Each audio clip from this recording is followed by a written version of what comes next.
আজকে আমরা এমন একজনের শৈশবের কথা শুনব যার নিজের পরিচয়টাই তার কাছ থেকে কেড়ে নেওয়া হয়েছিল একদম পরিকল্পনা করে। তার নাম ফ্রেডেরিক ডগলাস। আর এই অবিশ্বাস্য গল্পটা আমরা সরাসরি জানব তারই লেখা 1845 সালের আত্মজীবনী থেকে। কিন্তু তার শৈশবের সেই অন্ধকারে ডুব দেওয়ার আগে চলুন এক ঝলক দেখে নিই যে তিনি পরে কত বড় একজন মানুষ হয়েছিলেন। ফ্রেডরিক ডাগলাস শুধু একজন ব্যক্তি নন, তিনি আমেরিকার ইতিহাসে একজন কিংবদন্তি। তিনি ছিলেন এমন একজন বক্তা যার কথা শোনার জন্য মানুষ ভিড় করত, একজন দারুণ প্রভাবশালী লেখক আর দাসপ্রথা বিলোপ আন্দোলনের একজন প্রথম সারির নেতা। এমনকি আমেরিকার প্রেসিডেন্টরাও তার পরামর্শ নিতেন। তার এই অর্জনগুলো আরও বেশি অবাক করে দেয় যখন আমরা ভাবি যে তার জীবনের শুরুটা কতটা কঠিন ছিল। তার কাছ থেকে প্রথম যে জিনিসটা কেড়ে নেওয়া হয়েছিল সেটা হলো তার নিজের জন্মদিন।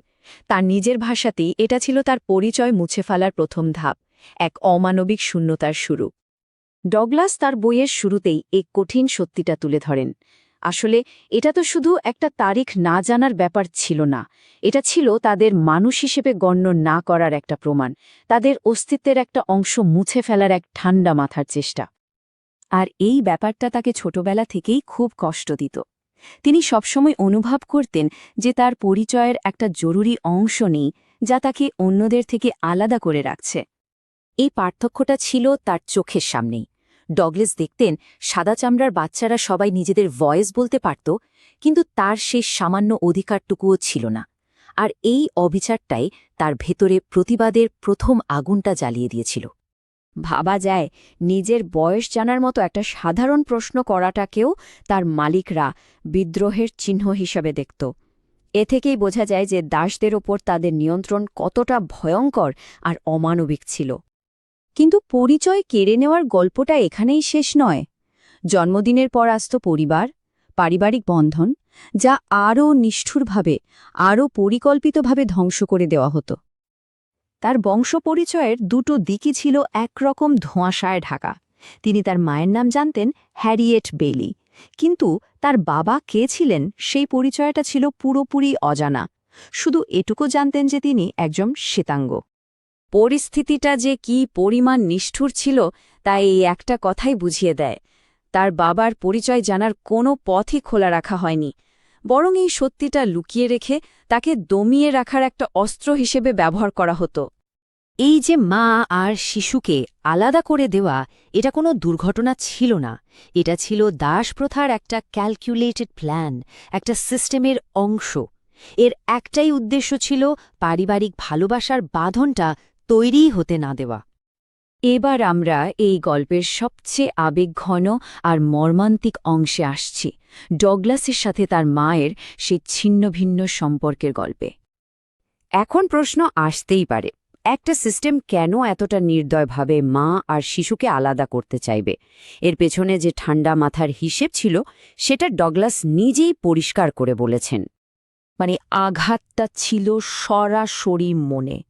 উদ্দেশ্য ছিল মা আর সন্তানের মধ্যেকার যে স্বাভাবিক ভালোবাসা, যে টান, সেটাকে জন্মানোর আগেই শেষ করে দেওয়া। এটা ছিল দাসপ্রথার একটা পাশবিক মানসিক কৌশল। তার মায়ের সাথে তার সম্পর্কটা ছিল প্রায় ছায়ার মতো। ডাগলাস লিখেছেন, তিনি তার মাকে মা হিসেবে চেনার সুযোগই পাননি। সারা জীবনে মাত্র 4 বা 5 বার দেখা হয়েছিল। আর সেই দেখাগুলোও হতো গভীর রাতে, খুবই অল্প সময়ের জন্য, যেন এক ঝলক এসে আবার রাতের অন্ধকারেই মিলিয়ে যেতেন তার মা। এই একটা বাক্যই হয়তো তাদের পুরো সম্পর্কের কথা বলে দেয়। একটা সন্তান তার মাকে কোনোদিন দিনের আলোতে দেখেনি, এর চেয়ে হার্টব্রেকিং আর কি হতে পারে? আর এই দেখা করার পেছনের গল্পটা শুনলে অবাক হতে হয়। তার মা দিনের অমানসিক পরিশ্রমের পর রাতের অন্ধকারে প্রায় 12 মাইল পথ পায়ে হেঁটে আসতেন। ধরা পড়লে নিশ্চিত শাস্তি, চাবুকের মার। কিন্তু কেন এই ঝুঁকি নিতেন? শুধু তার সন্তানকে এক মুহূর্ত দেখার জন্য। সিস্টেমের নিষ্ঠুরতার বিরুদ্ধে একজন মায়ের ভালোবাসা ছিল এক নীরব কিন্তু শক্তিশালী প্রতিরোধ। আর এই সিস্টেমের সবচেয়ে ভয়ঙ্কর সফলতা হল ডগলাসের এই স্বীকারোক্তিটা। মায়ের মৃত্যুতেও তিনি তেমন কিছুই অনুভব করেননি, কারণ তাদের মধ্যে কোনো স্মৃতি, কোনো গভীর সম্পর্ক তৈরি হওয়ার সুযোগই যে দেওয়া হয়নি।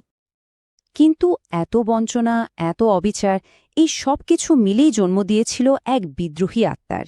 এই কষ্টগুলো তাকে ভেঙে ফেলতে পারেনি, বরং নতুন করে তাকে গড়ে তুলেছিল। মানে তাকে একজন সাধারণ মানুষ হিসেবে মুছে ফেলার সব চেষ্টাই শেষ পর্যন্ত বুমেরাং হয়ে গিয়েছিল।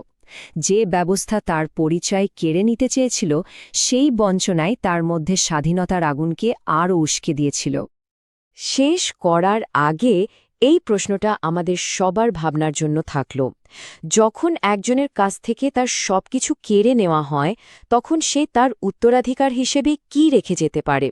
শূন্য থেকে শুরু করে ফ্রেডরিক ডাগলাস যে ইতিহাস তৈরি করেছিলেন, তা মানুষের অদম্য ইচ্ছাশক্তির এক অসাধারণ উদাহরণ হয়ে থাকবে।